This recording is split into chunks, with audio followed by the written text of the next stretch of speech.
Hey, good evening and welcome back to the Napa Trojan Auto Parts preview show. We understand that we had some technical difficulties for some on our Facebook live feed. We did get the rest of the interview with Coach recorded, and we would like to share that with you guys now. We apologize for the technical difficulties and thank you for tuning in. You can now see the remainder of our interview with Coach and the rest of the show here on Wiregrass Sports. They'll have a good crowd and be fired up. What things are you looking to focus on against Enterprise?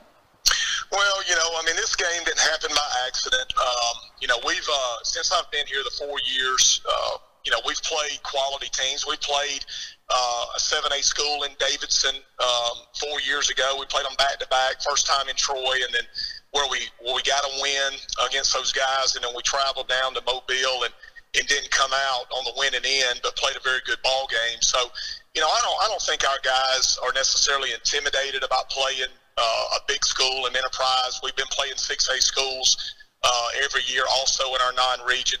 I know Coach David Faulkner very well, and I know the talent that they've got in Enterprise being from this area. I've always followed that school and seen how much, how many good football players have came through. And it is what it is. It's a football game. It's still football, as we tell our guys.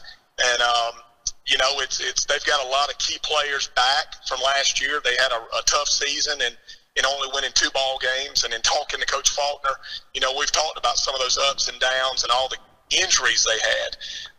And they, of course, got all those guys healthy again and got a 10th grade inside slot receiver that's already been offered by Tennessee. Right.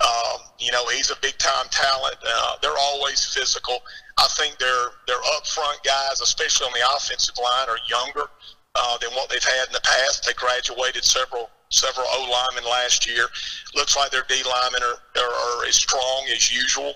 And then, of course, they're scattered with a bunch of skilled people. So in the quarterback, Joe Thornton is an excellent player. If y'all saw any highlights from the Dothan game yes, sir. Last week, he makes and extends plays and gets the ball out on time, and he will probably be the best quarterback I would say that we face until we play the Posey kid from Greenville. So yeah, our defense is certainly going to have a big challenge in defending the pass, and of course our offense is going to have to not make those self-inflicted mistakes like we did last week.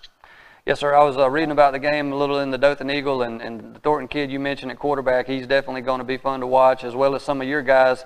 If you would, Coach, tell us a few of your guys that we should watch in the skill positions, and also maybe some of the unsung heroes that are doing work in the trenches that don't necessarily get the publicity that they deserve, but are key to Charles Henderson's success this year.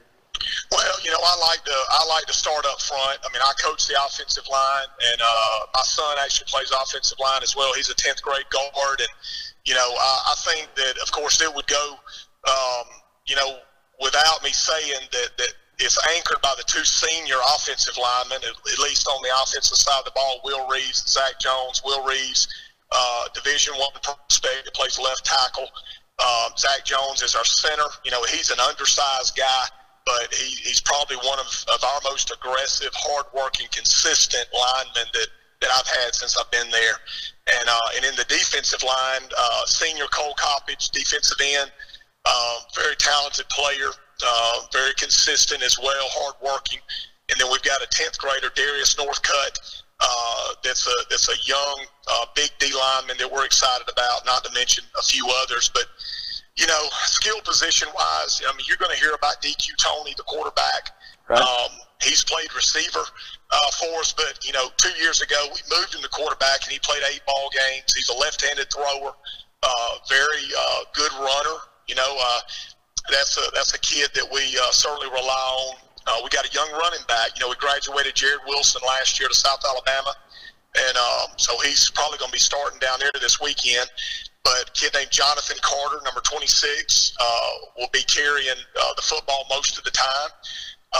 Jacorian Boykins and Chance Pollard are 2 other receivers that 2 seniors that made several plays for us last week, and then also Sean McKinney, which caught the 1 touchdown pass we had. That's on the offensive side of the ball. When you switch over to defense, starting with Javontrez Allen, he's got offers from Middle Tennessee State, and in Chattanooga plays outside linebacker.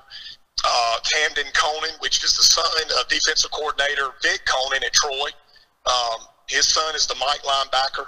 And then we've got a senior defensive back, Cameron Martin, that really leads that group on the back end, not to mention a junior, Tyrell Jones.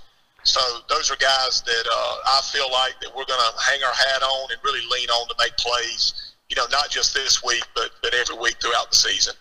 Well, Coach, we cannot thank you enough for taking time. For those not familiar, we know you live a ways away, and as you mentioned, your son on the team, and we know that you have a lot of late nights this time of year as you prepare for the upcoming season. Not only are we going to be covering Charles Henderson this week as you play Enterprise, but we're going to have Charles Henderson coverage every single week on Wiregrass Sports. We'll have score updates. We'll have any news stories that you guys want to share with us, and we're really rooting for you guys as you get deeper into the season. Thank you for taking time out of your night, and please be safe getting home, Coach. Well, we appreciate you covering our program, and we're excited about it, and thank you for having me tonight. Hey, we look forward to seeing you Friday night, Coach. Take care, and thank you again. All right, thank you. Bye-bye. That was Coach Brad McCoy of Charles Henderson. We really appreciate him joining us on the show tonight. I know he's got a long ride. Back to some of the this week's games. Got Daleville and Wicksburg. Wicksburg coming off a loss, but looking to rebound. Daleville, a nice program. Elba, they played a 3A school last week and not getting any easier this week as they travel to Opp to take on the Opp Bobcats in what should be a really good game. Those schools are 8 miles apart. I was able to participate in that rivalry as a high schooler myself, and I know the fans will be fired up for that one. And Dale County, GW Long, a rivalry game. Those schools close together, in-county matchup, and what a great week of Wiregrass football. We hope you'll join us Friday night. We'll be going live a little before 7 o'clock from Enterprise High School.